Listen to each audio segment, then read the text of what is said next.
The Relic by John Donne. Summary, Analysis and Explanation. Hello and welcome to the discourse. The Relic is one of the most intriguing and intelligently carved metaphysical poems by John Donne, which can be interpreted in several ways. The poem is full of conceit, intelligently put forth wit, and imaginative metaphors. The poem has two sets of intelligently put comparisons or conceits. It is suggested that John Donne wrote this poem with his friend and benefactor Mrs. Magdalen Herbert in his mind, as he mentions the name Magdalen in the poem itself as the poet's platonic lover. However, the Relic, as the name suggests, is specifically a spiritual love poem with a deep religious touch. Hence, the comparison appears more with the biblical Saint Magdalen, who was the first to meet Christ on the morning of the original Easter in a garden near the tomb from where he rose from the dead.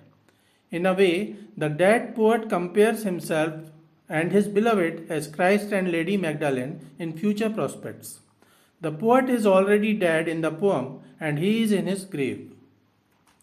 The title The Relic. The Relic was first published in John Donne's collection Songs and Sonnets, which contain mostly secular poems. This poem may also be interpreted as a secular love poem. However, right from the title of the beginning to its end, John Donne used strong and effective religious imagery. Relic is something that remains even after someone's death and serves as the memento of that person.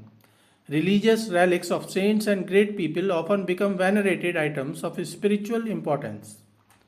Often such religious relics are attached with some miracles. In the poem too, the poet talks about such relics that may become spiritually significant, and he offers the list of miracles that his and his beloved's relics already have performed. Structure of the poem. The poem has 3 stanzas with 11 lines in each stanza.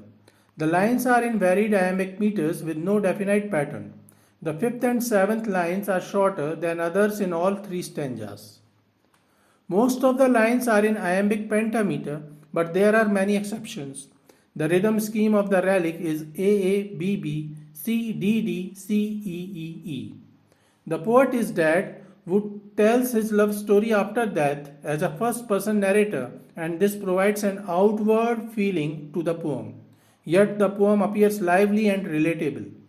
The poet suggests that his love for his beloved was so pure that in the future they will be revered as saints, miraculous lovers to be worshipped by people. The poet laughs about such possibilities as he says that he doesn't believe in such miracles.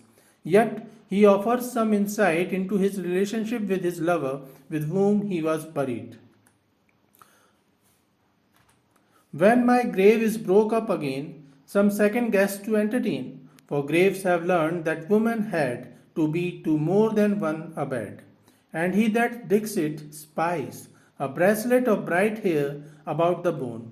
Will he not let us alone and think that there a loving couple lies, who thought that this device might be some way to make their souls at the last busy day meet at this grave and make a little stay? The poem begins with the dead poet describing a situation after his death. A long time has passed and it is presumed that his body has been decomposed. Thus, people dig his grave to use it again to bury a dead body of a woman who recently died. However, the poet's dead body wasn't alone in that grave, but along with him, his beloved was also buried in the same grave. The grave digger, when breaks his grave, observes a bone wrapped in a bracelet or ring of bright white hair. The grave digger assumes that this must be a grave of a loving couple who died together and were buried together so that they may remain together after death. The poet posits whether the grave digger leaves them alone, or will he introduce the new guest or a ghost of the woman in that grave. The poet suggests that women are often considered to share their bed and man with other women. Here the poet is actually not castigating women as promiscuous, rather he suggests that men are promiscuous and can have more than one woman in their bed. However, the poet is in true love with the woman he was buried with, so he wishes the grave digger to leave them alone and not force a new guest or ghost into the same grave. The limb bone of the poet and the bracelet of hair of his beloved are the two relics. The grave is too old and it wasn't supposed to have any remnant of the dead bodies buried in them. Yet the hair is bright and lively and the bone is intact. This is a miracle as the poet suggests.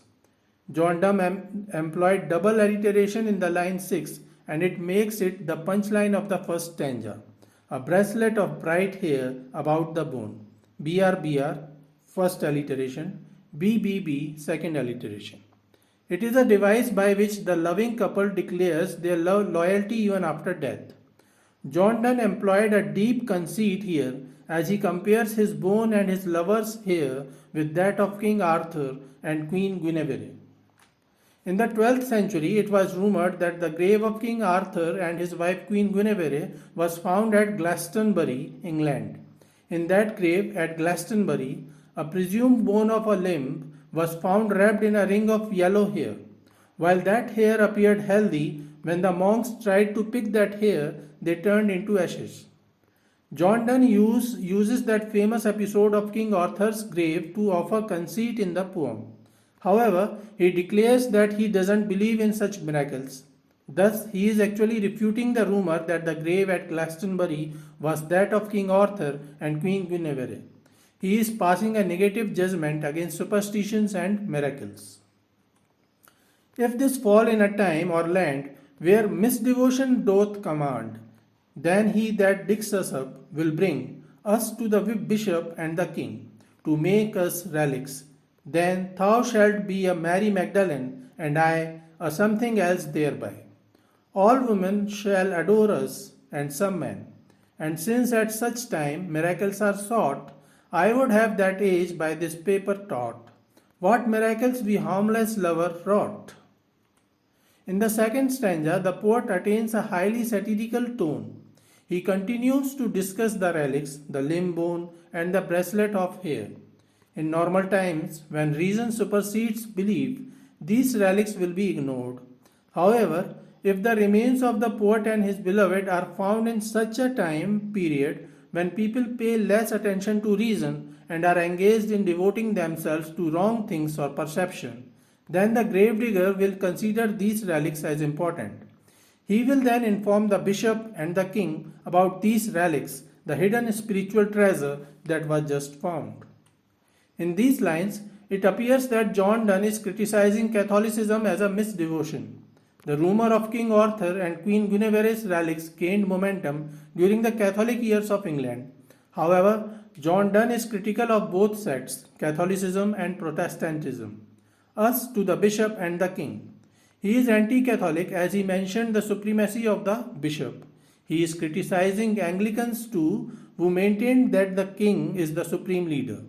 In such times of misdevotion, the poet and his beloved, recognized by the limb bone and the hair lock, will be considered as relics of some great saints of love. In the next line, Donne brings upon the conceit as he compares his beloved with Mary Magdalen, the saint who was the first person to meet Christ after he took rebirth on the original morning of Easter. Mary Magdalene was the witness of Christ's crucifixion and burial, and later on she became the witness of Christ's resurrection. Mary Magdalene was a sinner, a prostitute, who later became an ardent follower of Christ and attained sainthood. Since the poet is comparing his mistress to Saint Magdalene, he indirectly suggests that he will be considered no less than the Christ in such times of misdevotion. However, people seek miracles and magic from such great saints. The poet wonders what sort of miracles he and his beloved can show while he knows that miracles don't happen. First, we loved well and faithfully, yet knew not what we loved nor why. Difference of sex no more we knew than our guardian angels too. Coming and going we perchance might kiss, but not between those meals. Our hands never touched the seals, which nature, injured by late law, sets free. These miracles we did, but now, alas, all measures and all languages I should pass, should I tell what a miracle she was. In the third stanza, the poet suggests the miracles that he and his beloved really performed during their lifetime. The poet doesn't believe in outwardly miracles, but he suggests that what he and his beloved suffered and did were no less than miracles. The first miracle that the couple performed was to love well and remain loyal and faithful to each other. While they were in deep love, they never came to know why they loved each other or for what. That is, they were in selfless love with no expectations from each other. The second miracle was that they didn't love like men and women or of different sex. That is, their love was spiritual, it was asexual, it was not carnal affection. They loved each other as if they were angels. He mentions that they might have kissed each other as courtesy during their meals together, but they never hold their hands together nor broke the seals which differentiate people as male and female. The poet mentions that all these were no less than miracle, as true spiritual love is hard to attain. In the last lines, John Donne hints that he not only compared his lover with Saint Mary Magdalen, but he was also remembering his benefactor and friend, Mrs. Magdalen Herbert. He says that now when his beloved is no more to experience, while the poet himself is also dead, he has no words or language to describe how great, how miraculous his beloved was. This nuptial and platonic love defies description and is beyond the powers of language and communication. The Relic is one of the most complex poems by John Donne. In this poem, he describes his philosophy of spiritual love. He brings upon the themes of death, love, and religion. He is satirical against the superstitions and miracles and the ills of religion. He makes jokes about superstitions and rumors related to King Arthur and Queen Guinevere and Saint Magdalen. While raising these grave, serious issues in a poetic, entertaining, and delighting manner, John Donne succeeds in expressing his admiration for his benefactor and supporter, Mrs. Magdalen Herbert. This is it for today. We will discuss another noteworthy poem by John Donne in the upcoming video. Please stay connected with the discourse. Thanks and regards.